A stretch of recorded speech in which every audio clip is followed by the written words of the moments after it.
Welcome back. First and Now, your official BC Lions podcast. It is Matt Baker. It is Nick Kowalski. Bit of a milestone this week. Yeah. We'll explain it. We'll get to that a bit later. It's Winnipeg week. Seems like it was just Winnipeg week. Now it's Winnipeg week again, Nicky. Big one.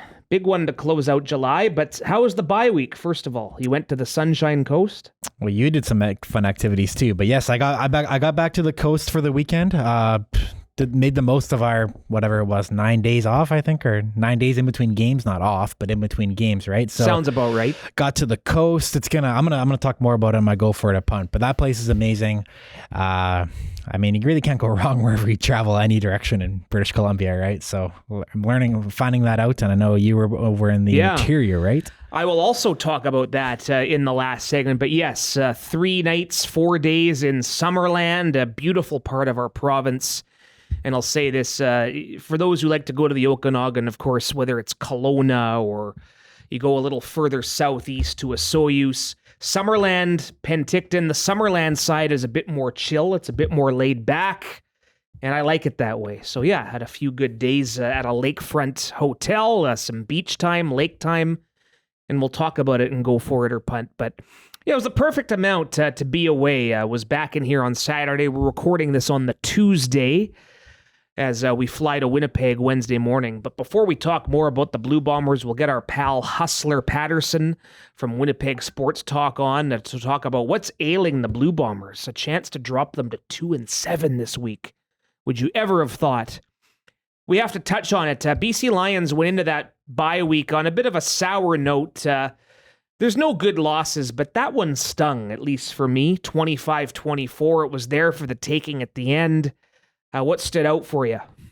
Well, the team talked about it, or Vernon, Rick, and even Christian Covington in our post-game medias. And again, I like to echo what they say because what they know best, right? But it missed opportunities, right? There were a couple chances there, a couple different plays that if they'd gone a different outcome, the game swung in our way, and Calgary ultimately made the plays that the Lions didn't. And I think overall, it just wasn't the Lions' A game, right? But I think now with this bye week, you can move past that, grow from that. And I mean, take the positives, right? You can't be complacent in this league. We're not going to go in and air it out over any team in the league. And there's things to critique and build on too moving forward, right? So use it as a positive, 24-hour rule, flush it. It's been long flushed and moving on, right? Yeah, and like you're saying, Rick basically told the guys to take advantage of the time to get away from it for 4 days, and I think that'll be a help here, but definitely some areas to grow if you're talking about that game specifically. Vernon Adams Jr. was just pouring through the game notes for Winnipeg. Steve Daniel, of course, does a great job with those. Only twice in his last 22 starts has Vernon Adams Jr. been held to under 200 yards passing, both those times against Calgary. I think the other one he included in there was the last game of the regular season last year where he went out at halftime. So, but that's telling. That's not the standard. Those are not the numbers VA is accustomed to, and he owned it after the loss. He admitted it that he was not on the same page maybe with some of the receivers. There was a couple of overthrows, a couple of back-breaking interceptions, one right before half, and another one as the Lions were potentially going to line up to kick a go-ahead field goal late, but they've had a lot of time to dwell on it, shall we say, and Keon Hatcher going to make his return in Winnipeg, so expect the offense to get a big boost from that. And they all know that's not the standard of BC Lions football. That's a good segue into the now. Keon Hatcher's set to return, right? And in Calgary too, right? Javon Catoy wasn't there. Keon Hatcher wasn't there. So reinforcements are here. Yeah, and a big week for Keon. We want to congratulate Keon and his family. The birth of their son, Keon Hatcher Jr., earlier this week. So talk about a great week. They expand the family, and he's back playing football for the first time in 7 months or 8 months, whatever it is.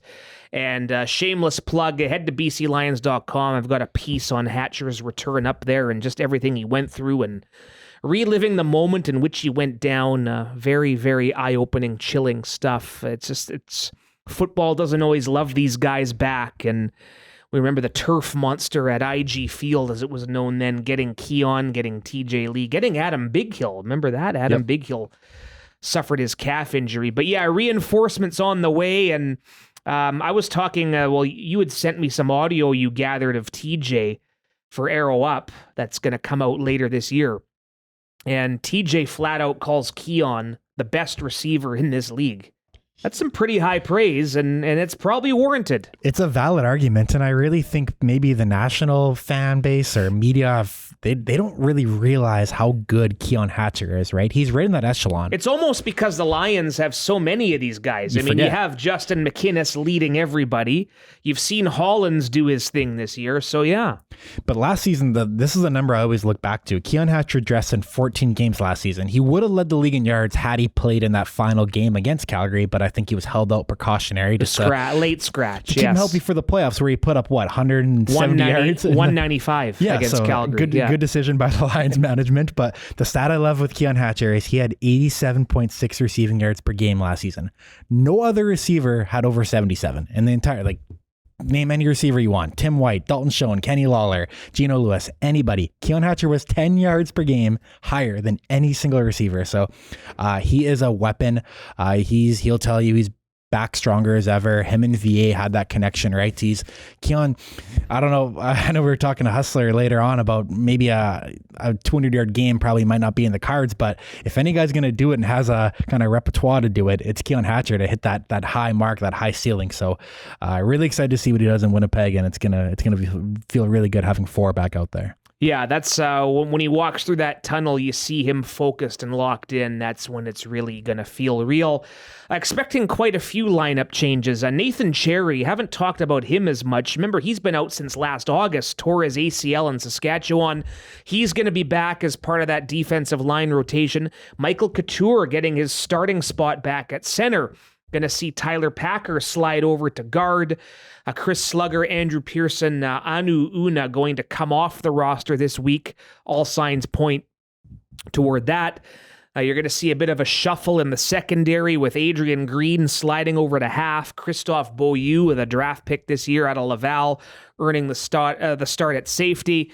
Again, the depth chart will come out at some point on Wednesday morning before the team flies out, but a week off and some time to think about tinkering with what they have here. So likely to see a decent trickle-down effect. Guys playing new positions, guys getting back onto the roster.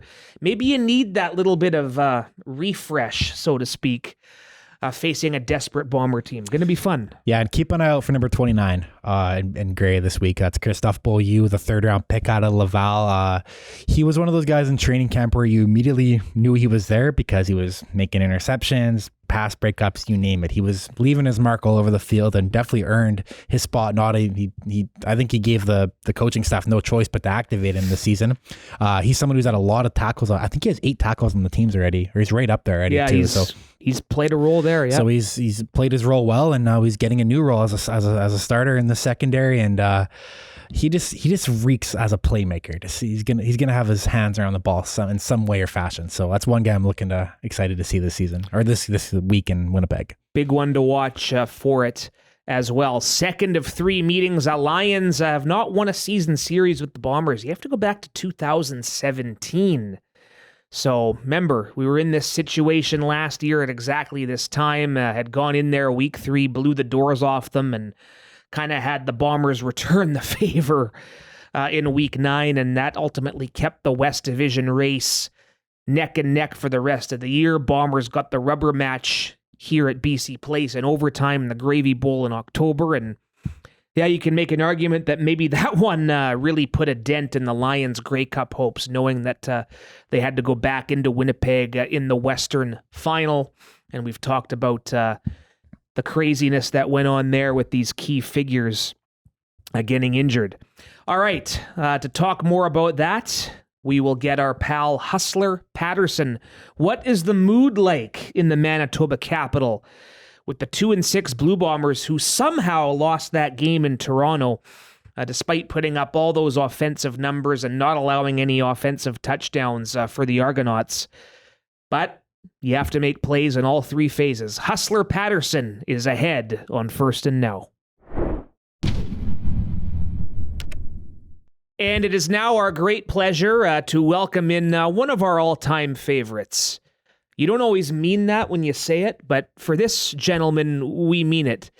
Our great pleasure again. Andrew Hustler Paterson, now Winnipeg Sports Talk, just another one of the long list who has branched out and kept their platform going in the digital world. I know, Huss, things happen in this industry that's beyond our control. Radio stations getting blown up, getting taken over by a funny format. But we're here. We're still here talking football and sports in general. How's it going, bud? Biggs, always a pleasure speaking with one of my fellow TSN orphans. And yeah, no, listen, things are great. Well, I should say things for Winnipeg Sports Talk are great. Things for the Winnipeg Blue Bombers, not so great right now. So there's a great deal of angst in our chat Monday to Friday on WST. But yeah, no, I'm doing well. And it is always great to catch up with you. And of course, another fine Peg City expat in one, Nick Kowalski. Guys, thanks for having me. Yeah, and on that front, speaking of the old sports radio stuff, remember back, whether it was the Canucks, the Lions, whoever, you'd always sort of tell people, you know what? It's more entertaining when the teams are losing, right? I'm sure, it was the same for you guys on 1260, but expanding on that, does it make for a little more lively interaction these days? Well, I mean, dude, we're talking about, hey, let's face it. I mean, and Nick will know this growing up here. I mean, the Blue Bombers, we went through such a long drought where just being a contender would have, I think, made people pretty excited and pretty happy. And then, to the credit of, Mike O'Shea and Kyle Walters and Wade Miller, I mean, they have done such an incredible job of completely turning around this franchise to the point you went from the longest Grey Cup drought to a team that was really the standard in the Canadian Football League, both on the field and off the field. And listen, it's still been a great year with amazing crowds. We should have another banger on Thursday night at Princess Auto Stadium. But I mean, Winnipeg fans have been spoiled. I don't think there's any other way to put it. I mean, you win 2 Grey Cups, you win the West 4 years in a row. You go to the big game with a couple of heartbreaking losses lately, but I mean, that creates big time expectations, especially with the players that are on the squad right now that have historically been very, very good. So the 0-4 start, the recent couple losses, the 2-6 record overall has a lot of people perplexed, myself included. And listen, I realize that we probably have more parity this year in the Canadian Football League than we've had in a really, really long time. But holy smokes, for a team that has for so long been the standard as far as, being professional, doing things the right way, not making the mistakes that end up killing yourself. It's been a completely 180 this year. And we've kind of joked that charmed life, like the good luck that the Bombers have had legitimately for 4 years, has been completely turned around right now. And, they often say that the season doesn't start till Labor Day. Well, guess what? It has. These games all count. And they all count the same, not in a position of any sort of security right now. And they're going to have to play much better and play much more consistent football for the rest of the way just to be a part of the playoffs, which I don't think anybody had on their bingo card at the start of the year. I do think the expectation, though, that Winnipeg's set, and I think over here that's been set too, it's a gift and a curse, right? We've seen it with in 2022 having Nathan Rourke break all these passing records and go crazy. And then last year with VA, even on a 5,000-yard pace, and it's gone even up from this year. So when you do lose, like we did on Sunday against Calgary, everyone's like, oh, the sky is falling, but kind of got to sit back and relax. The team is 5-2 for the Lions. Yeah, I mean, listen, you can take an L here and there, and it's a long season. You don't want to stack them up, and that's the way the season started for Winnipeg. And it's just something so different than we've seen before from this team. And what is the most frustrating, guys, is that I think there were some real questions. The Bombers listen, success does create problems in the offseason. Everybody wants to get paid. You've been playing at a certain level for a long time, and the guys deserved it. And you have to make some tough decisions. And the Bombers went and they managed to find a way to re-sign Brady Oliveira. They managed to find a way to re-sign Dalton Schoen. They've been very lucky with injuries the last number of years. Schoen plays one game and is out for the season. But, when you're doing that and keeping players of that caliber for the cost that it took to keep them, there are other areas that, you maybe aren't able to keep the guys that you want. The line was part of that, but also the defense. And, there were some real questions as to these young players coming in the defense. How would they be able to be? But hey, you know what? When you've got an offense like that and you put up 40 a week, no problem. Well, it couldn't be more different right now. It's the offense that has been struggling. And I mean, these last 2 weeks after the Bombers got to 2-4, I mean, you go in to play your arch rivals in Saskatchewan and your defense holds the team to 19 points. You got to win that game. And then, I mean, this game last weekend against Toronto, I mean, the amount of things that happened to conspire to have that game go in the Argos' way was simply incredible. I mean, you outgain a team 400 yards to 200 or less. You allow 120 and change passing. And you give up 6 points, 6 offensive points in the game. I mean, I think you probably have to go 20 plus years back to find a team that put up 400 yards and allowed 6 points, and their defense allowed 6 points, and they didn't win. And yet they didn't. And I mean, listen, it's the most important players, the most veteran players that have been making the mistakes.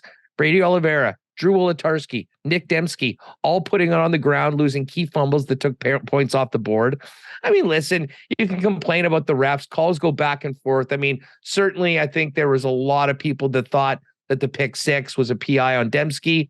You don't get that call. You got to deal with it. I mean, the 3rd and 1 where the Bombers went for it late in the game. I mean, looking at it, sure looked like he got it. But again, I mean, you're putting it into an area where it's sort of out of your hands. So, I mean, the mistakes it's not these young players. It's not Josh Johnson that's, just getting his feet wet in the Canadian Football League. It's killing him. It's been the guys that have been part of a championship caliber team for a number of years. So it is really, really puzzling. You can see Mike O'Shea is frustrated, but to his credit, has not wavered in his belief in the group and this team. But it's time to get some wins. And for this to happen at this point, welcoming the BC Lions coming in off of a bye week and the Bombers on their shortest week of the season, this is not a good situation for the Bombers. And it's been a long time since they've been an outright underdog at home. And yet here we are going into Thursday night. So do you think they can get back to that standard that they've set these last 5 years, collect some wins, get back into this? Or do you think it's already lost? Or what are you feeling with this 2-6 start? Oh, no, listen, they can definitely get back into it. And I mean, listen, they've lost 2 games in overtime. They lost a game in Ottawa where they had a first down on the 7. I mean, you change a couple of plays. And I mean, we're talking about at minimum a 500 team. So, I mean, it's not like they're getting blown out or embarrassed every week. I mean, they are in these games. And I think back to my point about how close the CFL has been this year, is that, one mistake or one great play can often be the difference between winning and losing. And they haven't been good enough. But, I mean, let's not, I think their demise that many people, and I get it, I'm the same way. When the teams sucked for a long time, you were looking at the teams. You were envious of the teams that were winning more than everybody else. And you were kind of looking forward to them being knocked off their perch. And I get it. The rest of the CFL has been waiting for this sort of thing. But I will hesitate to say, I mean, we're 8 weeks in. It's the CFL. 6 teams make the playoffs. The Calgary Stampeders have one more win. They've been very good at home. They got a home game this week. And the Bombers, this schedule, I mean, like, of all the teams you probably would not want to play right now, it is the Lions, who to me have been the best team in the league. But even they've found a way to lose a couple games. And the game, listen, I know the game they played earlier this year was a 2-point game. That made it look a lot closer than it was. I mean, they had the ball right. They went into victory formation on the 1 at the end. So, I mean, could have put that one in. But again, you're talking about a single digits loss to a really good BC team early on in the year when they were dealing with a bunch of things. They got to get better. Guys got to step up. But overall, I mean, Can they get back in and be a playoff team? Absolutely. And I will say this, if they are a playoff team, regardless of what the records are through 18 games, this is still a team with the championship medal that has not lost a game in the Western playoffs since 2018. So teams are going to need to bring their best to beat Winnipeg at the playoffs, but they got a lot of work to do to be in that situation, to be on the road playing in the West semifinal and grabbing a piece of third place. I agree with that, by the way. I know everyone talks about Winnipeg's home field advantage. If they had to go on the road, I don't think that would faze them at all, but we have a lot of regular season football to play. Hey, you've mentioned Brady Oliveira a couple times, and we all know how much trouble he's given this Lions team in past meetings. You go back to that first victory of the season they had against Ottawa. I think as a team, the Bombers went over 200 on the ground. Do you expect to see more of that template going forward here as they look to get back in the thick of this? Well, listen, the offensive line's been a huge topic all season long. You lose Jamarcus Hardrick. Patty Neufeld's been nicked up. Jeff Gray's not here anymore. Although, kind of moved on to a new life. There's been some real issues protecting Zach, but listen, lately they have been running the ball well. Brady got 96, I think, on 13 carries last week. He was over 100 in the previous 2 games. And, running downhill, they're a pretty good unit. And certainly when Brady gets going, he can even give you more than what you'd maybe get from, an average replacement level RB. When the Bombers are able to run the football, it really allows them to do many other things. But the Lions had a tough time protecting Zach Collaros. He's been rushed more than he's ever been. He's been hit more than he's ever been. He's been sacked more than he's ever been. So I think their concern on the line is more pass protection than running the game. But as you well know, if you can run the football consistently and you can run the football well, it'll help your quarterback when it comes to the passing game. So yeah, to answer your question, I think there'll be a lot of Brady Oliveira moving forward. I think that will be something that they try to establish early in the football game and hopefully get a boost to some other areas. Because the bottom line is right now, if the Bombers are in second and long, and opposition defensive lines and linebacking cores can just pin their ears back and run at number 8, more often than not, even if he's getting rid of the football and completing the pass, he's getting hit. And that is not a great way to keep your quarterback upright. And it's not a great way to win football games right now. So the running game, I would say, is sort of the least of the worries, at least over the course of the last 3 games or so. And Brady's a warrior. He'll be there day in and day out. But the issues right now, so much of it actually comes from the O-line. And I think back to, BC had some big hits on him early on in the season in that game here in Winnipeg early on that the Lions won. So there's a lot that needs to turn around. It really feels like they've been close in a lot of these games, but I'll be honest, those games that they've been really close on often haven't been against teams as well-rounded and particularly as offensively lethal as BC. So if they want to win this game, they're going to need to take that level up a few notches. First of all, eliminate the mistakes that'll kill you no matter what. And then get ready to play on the level of a team that has been looking like a true Grey Cup contender in the BC Lions this year. Keon Hatcher slated to make his return in the same place him and TJ Lee suffered their injuries. Just plays a part, ruptured Achilles. When you factor that in, Justin McInnes on a torrid pace. We saw Alex Hollins have a big night there in week 3. What do the Bombers have to do to sort of neutralize these Lion playmakers? Well, they need to do a hell of a lot more than they did in the early part of the season. What was that? I can't even remember the numbers, but no team has carved up the Bomber defense in a game, even though they only put up the 24 points like BC did. Hollins had 212 receiving and VA was 398 through the air. Yeah. The defense has been much, much better. Listen, I don't want to get ahead of myself, but I don't know whether anyone's going to be going for 200 yards individually in the air. But can't happen all the time. But yeah, no. Listen, they've had a real issue on the line, just with guys being hurt, new players coming in, but they've actually given the Bombers' performances more than enough to win. So, and the secondary, I think, has really come around. I mean, Ford, the brother, of course, of sounds like student to be starting quarterback, Trey Ford of the Elks. He's had a nice season, had a couple. Dietrich Knickers is still playing well. But listen, these guys know, I mean, when they're watching the tape of what BC's done so far this year, and going up against Vernon Adams, who's slinging it, this is a lot different, with all due respect to some of the other teams of Nick Arbuckle, in Toronto, and Shea Patterson in Saskatchewan. I mean, this is the test. Like, for a defense, this is the ultimate test right now in the CFL in the BC Lions. And, they had 1 day of practice today. It was a closed practice. They'll do the walkthrough tomorrow. We'll get the actual, still waiting to see about the health. I mean, I had thought, I'm actually shocked that they haven't signed Rashid Bailey, who was cut last week by the Argos. I mean, when he was cut on Thursday, I wasn't even joking when I said, sign him and tell him to show up at the visitors' locker room tomorrow. And he's going into the lineup. I mean, you just think that he would fit. He's great run blocking. I mean, he'll help the running game. But the fact that it hasn't happened so far is actually really surprising. I think Mike O'Shea's looking at these guys in the locker room right now and saying, guys, this is our team. You are better than this, and you need to play that way. And, oh, by the way, BC's coming to town on Thursday night, and we don't need you just to be a bit better. We need you to be a whole lot better and rise to the occasion.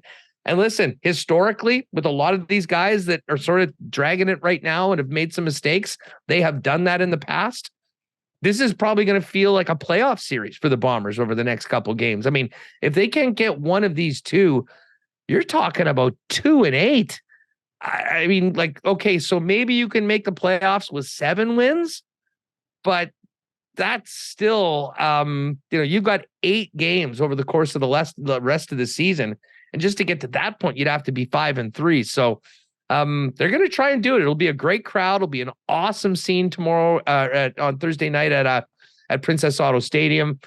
And I know O'Shea is expecting much more from the club, but we'll see whether they're capable of it. And I think even if they play their best, much like we've seen in previous years when they have been the team that's won the West, even when they played their best, the games with BC have been absolutely incredible. So if they want to hang with the Lions, they're going to need to step it up big time when we get going Thursday night.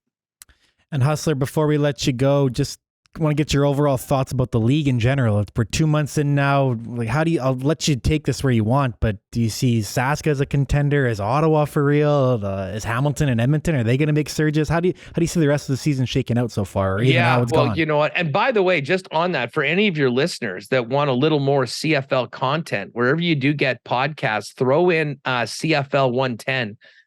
Myself and Jeff Hamilton to a weekly show for about an hour on Wednesdays after Winnipeg Sports Talk. You can also watch it on the Winnipeg Sports Talk YouTube channel, where we're not focusing on the Bombers. We're focusing on the entire league overall. I mean, early on, first off, I'll say this. The East, I mean, we've kind of joked for a long time, the crossover only goes one way. This Eastern division has stepped it up. And much like the Bombers killed themselves in a number of games, that was Hamilton earlier this year. They've gotten off the mat with a couple of wins. Ottawa, are they as good as their record? I don't know, but you are what your record is, and their record has 5 wins in it. Montreal, I think, is truly, the team to beat in the East. Well-rounded. Cody Fajardo looked absolutely incredible before he got hurt earlier this year. Then they had a third stringer come and did what he did to Saskatchewan last week. That was amazing. East is better.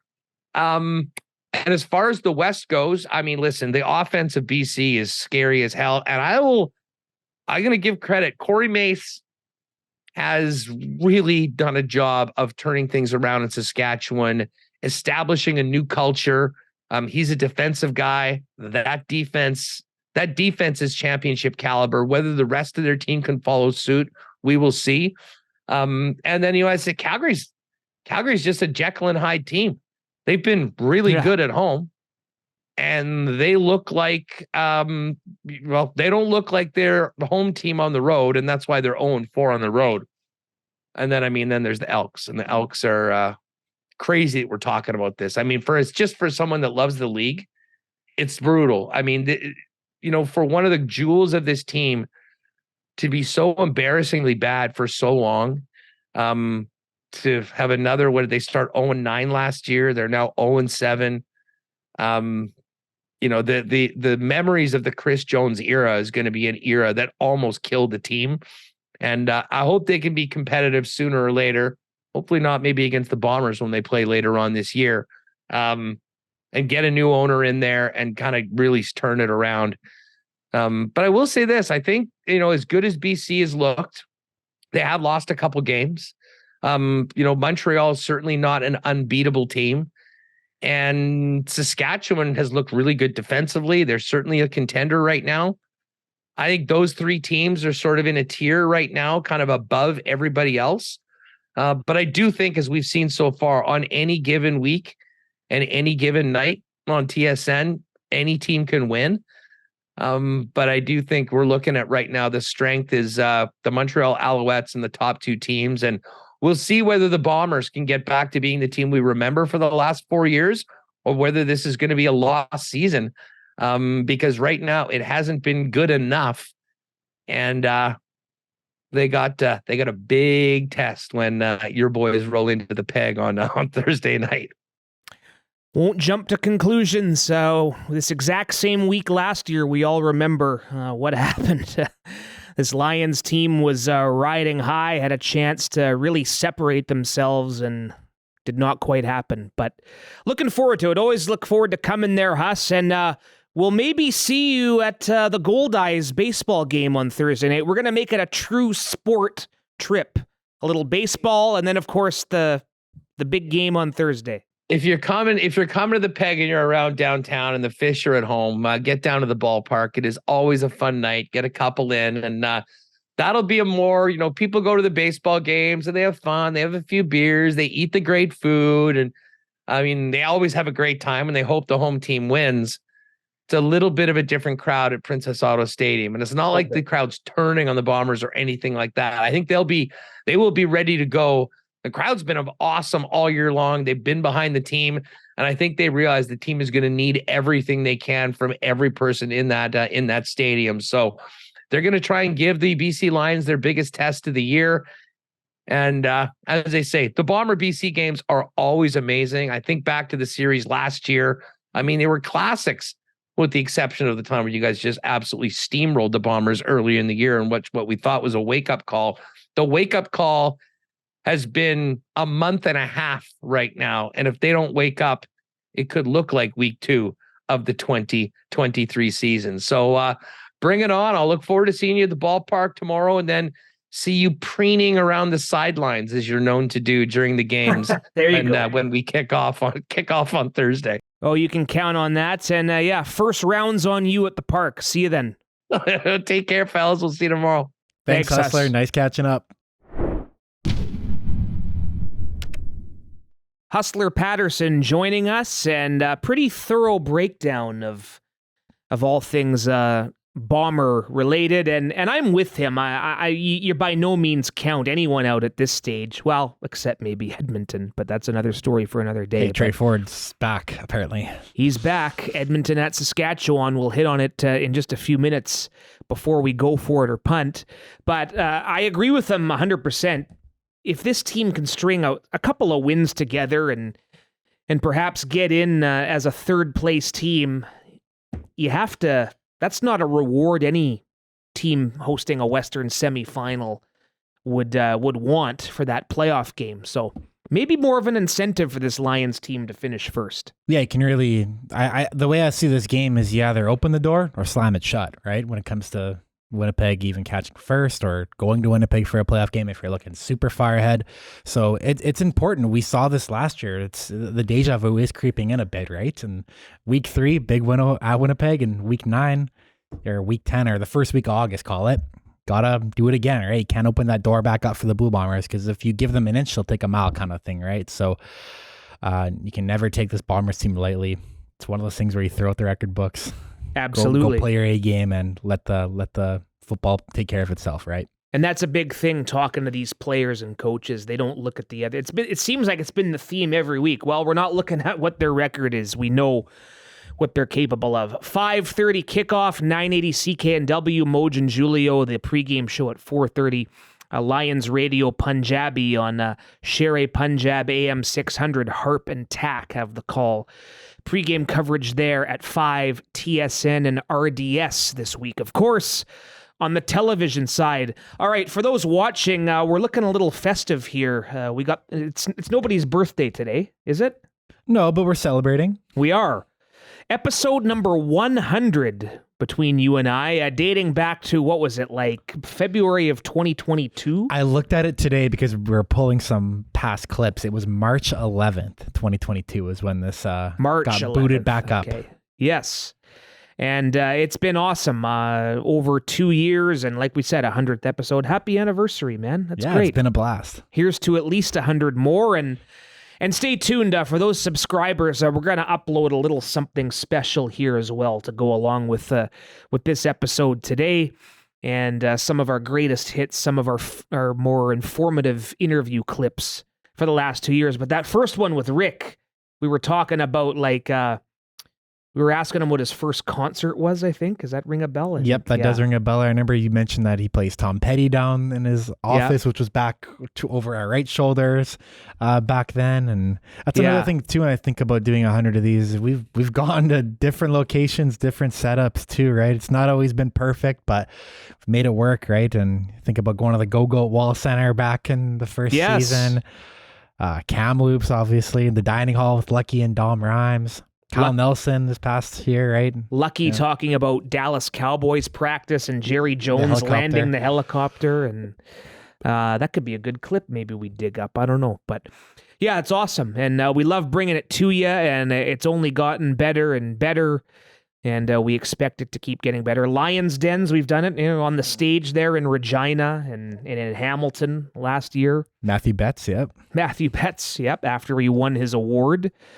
We had Neil McAvoy there. We had Tanya Henderson, I think, in Regina. Yep, the Moj. Big get. Yeah, only the toughest ones. I think Moj has only been that's his only appearance though. I think Sean White, at least for our edition of it, holds the title. I think he's been on 3 times. I think he'd be the most. 3 for Whitey? Maybe Neil. Vernon's been twice, maybe? Yeah, Vernon's been twice. I think Neil might have been 3 times too. I should have looked this up in advance, but I'm pretty sure Neil's been 3. What about, we had Coach Rick in Regina too, didn't we? Yes. So Coach Rick, several. I think he's only 2 though, because Neil, I remember the first time we had him on, we were talking about our helicopter trip to Comox. The military deal. Yeah, back with the search and rescue team in 2022. So it's been a long ride to think about it, and it's a cool accomplishment, right? We got if you're watching too, I got us some little cupcakes too, and maybe delve into them after. I don't know if you want to get the ASMR of us eating cherry cupcakes. for Nathan Cherry coming back. And the party store I went to, the only candle they had that was orange had a number 3 on it. So we'll just say it's in honor of Vernon Adams Jr. That means Vernon's going for $450 this week. How's that? Better be more than 100. Yes. 100 a quarter, we'll say. Thanks to Save on Foods too, right? For the cupcakes? Yeah, gourmet. They fell over a bit on the way here, but again, we're making it work. That's what we do. That's symbolic for what we do. We make it happen. We make it work. So awesome. And stay tuned. We'll upload a special 100th anniversary episode here as well here in short order. Subscribe, rate, leave a review. But it is week 9 in the CFL as we continue for a few more moments on this regular Winnipeg week episode. And Thursday night for the Lions and Bombers means that's the first game of the week. As I dig up my CFL schedule, I know this is great for recording purposes. Friday, August 2nd, 6-1 Montreal at 2-5 Hamilton. The big news with the Alouettes this week, Cody Fajardo is looking to return. They activated him off the 6-game injured list. He had only missed the 1 full start, I think, right? Yep. And it was a good game for the Alouettes. They went down to Davis Alexander for the second half and started off a perfect week of East beating West while the Lions were on the bye. How good was that? And Hamilton got a bit of a streak going, 2 in a row after their number they did on the Elks. So Big implications here. Montreal going into Tim Hortons Field. Do you think the donut box might be a little more lively after a couple of Ticat wins? A lot of parallels here to our game too, right? It's the first place Alouettes looking to kind of close the door on a 2-5 Hamilton Tiger Cats team stuck in the bottoms of the East Division, right? So we'll see how this shakes up. These teams usually play pretty close, right? It's divisional matchups and all that. But yeah, if the Alouettes get Fajardo back much sooner than expected, that'd be a big difference maker for them. Obviously, he was playing at pretty much an MOP, right, prior to going down with that injury. But Hamilton's looking good, right? They put up, it was an air raid in Edmonton last week for them. Bo Levi with 5 touchdowns, kind of dating back to his prime days when he was slinging it all over the yard. So we'll see how this one shakes up. Could be an air raid in this one. Yeah, I expect it. And Montreal playing great defense all year. That'll be a good little test for Bo Levi, Tim White, James Butler. Going to need a heavy dose of James Butler here. Will these Tiger Cats? Saturday, we've hit on this a little bit. 0-7 Edmonton at 5-2 Saskatchewan. And no real surprise, I think Farhan Lalji the first to report it this week. Trey Ford getting the start. Of course, remember Edmonton went to Trey Ford last year when they were struggling. He provided a bit of a spark. I know the Lions went into Edmonton and kind of spoiled his greatness that he was enjoying, at least for 1 week. But if you're Edmonton, why not at this stage? You've made the coaching change. You've made the GM change. You need some kind... You got to sell hope to these fans that are still showing up and paying good money. And why not? That's a good point, or good emphasis to make, is why not? Yeah, why not? I'm not going to say a lot about the situation because I feel like a lot of people have already kind of voiced what should happen in the situation. So leave it at that kind of thing, right? Without getting in trouble about what the Edmonton should be doing moving forward. But my eyes are on this one because looking ahead, that we're allowed to do. We're going to Edmonton after this game. After we go to Winnipeg, we go to Edmonton. So Sunday night football. If Trey Ford steals the show and lights up Saskatchewan in a road and hostile environment and all of that, I think we'll have our work cut out for us the following week in Edmonton. So keep my eye out on this game just to see what Edmonton does, and in all aspects, they can do us a favor too by knocking Saskatchewan down, who's right on our tail for first place, right? So a lot of implications on that one too, and I'm excited to see how it shakes out. Maybe we get RP on next week, talk about the Trey Ford, the master plan template he put last week that everyone talks about. Hold that thought. Let's reserve that thought. Yeah, maybe. Another guy we've had on a couple times over the last couple of years, right? Maybe twice. I think 2 is my guess. Yeah. There you go. See, it's all adding up. Sunday night football. Toronto in Calgary. The Stampeders 3-0 at home, 0-4 on the road. You do the math. They're 3-4 on the year. How about that? I was kind of chuckling watching that Stampeders Red Blacks game. On Friday was right after I returned home from driving back from the Okanagan. Wanted to put my feet up and enjoy a good football game. Well, it was not a good football game. Nice result for the BC Lions and our great fans, but 1 week after looking pretty impressive, Jake Mayer and company took a bit of a step back, and I think Dave Dickinson said after, every team has one of these a year, and hopefully that's our one. And this Toronto Argonauts team, what are they going to do? Are they going to Nick Arbuckle, or are they giving Cameron Dukes a shot again? Who knows what's going to happen until Chad Kelly's allowed to come back. But this is one, if you're Calgary, you should be motivated to try and take advantage of a team that hasn't been able to put up many points. Yeah, and as you said, they can protect home turf that they've been doing an excellent job at this season. We just got a taste of that this past week, or our last action at Calgary there, right? So Toronto, I've always been high on them. I think they play good in the trenches, yeah. A lot of star power too. Wynn McManus out there. Jake Serezna's now leading the league in sacks. He looks like unstoppable up the middle. It seems like Toronto's just churning out defensive lineman after defensive lineman. There's Parrish now and Hawley for them in the middle that are playing really well for them too. So, which Stampeders team will we see this week? History says it's going to be a really good one because they're at home. But yeah, that outing last week at Ottawa, that came out of nowhere for me. So we'll see what happens. Yeah, you had the Pimpleton kid returning a kick for a touchdown. He looks dangerous. Good to see Ottawa in the mix there. They'll make Touchdown Pacific, the little home-and-home series at the end of August. Fun to watch as well. So that's week 9. I'm going to the Mariners game on Sunday, Mariners-Phillies, so I might have to PVR the Sunday night CFL action. Only a few more weeks left of Sunday night CFL games. And Thursday, yeah. Where's the time gone? We're into August here in a day or two. Wow. Where has the time gone? All right, we're going to wrap it up. Going for it and punting. You go for it.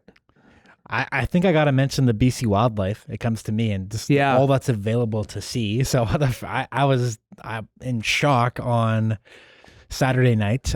Go to watch the sunset out around I think it was called Francis Point Provincial Park. Yeah, which is kind of by Madeira Park on the Sunshine Coast, and watching the sunset on some rocks. And way in the distance is a pack of dolphins swimming. No way. In a straight line, and I was almost shocked. I asked the person I was with, I'm like, why do you say that's dolphins? Because I was kind of in shock. Like, how you're sure those are dolphins? Like in British Columbia right now in the wild, and sure they were. But saw a lot of different animals over the weekend too. That's probably the highlight of my trip was dozens of water seals kayaking. Can go right up to them while they're laying on the rocks. I saw a bunch of starfish in the water. And then when you're on the ground, there were some snakes on the trails we're at. I saw deer.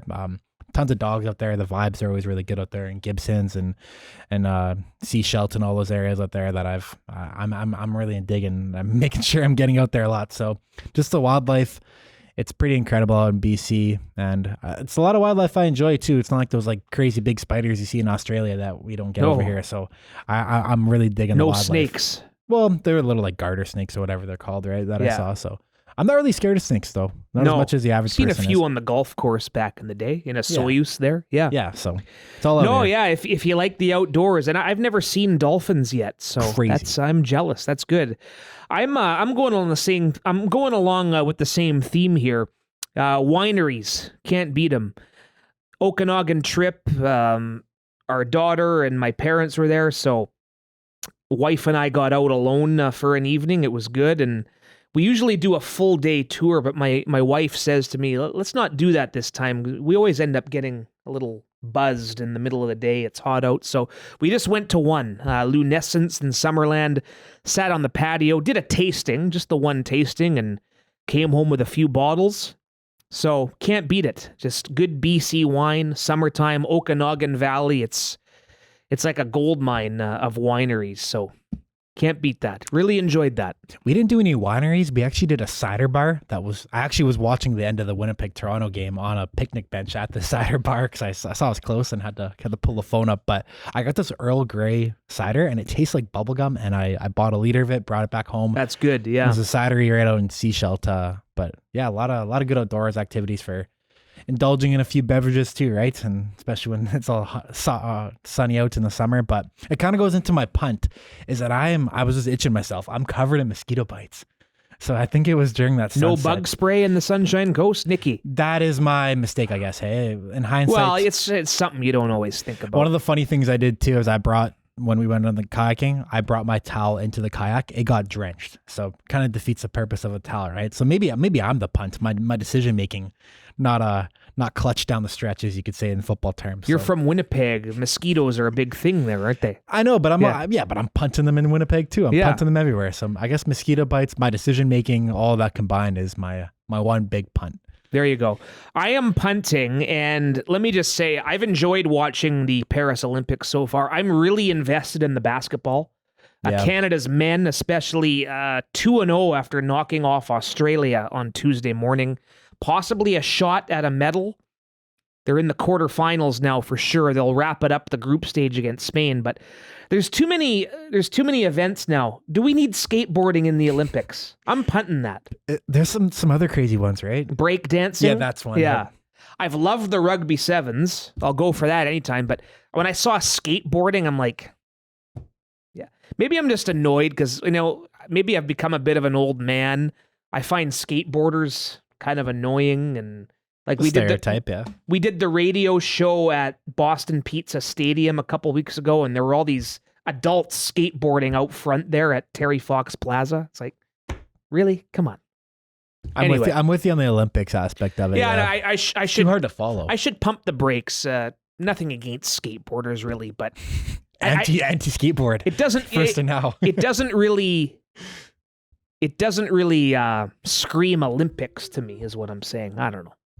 So I haven't. I admittedly I got to be watching more Olympics. That's kind of what I'm going to use.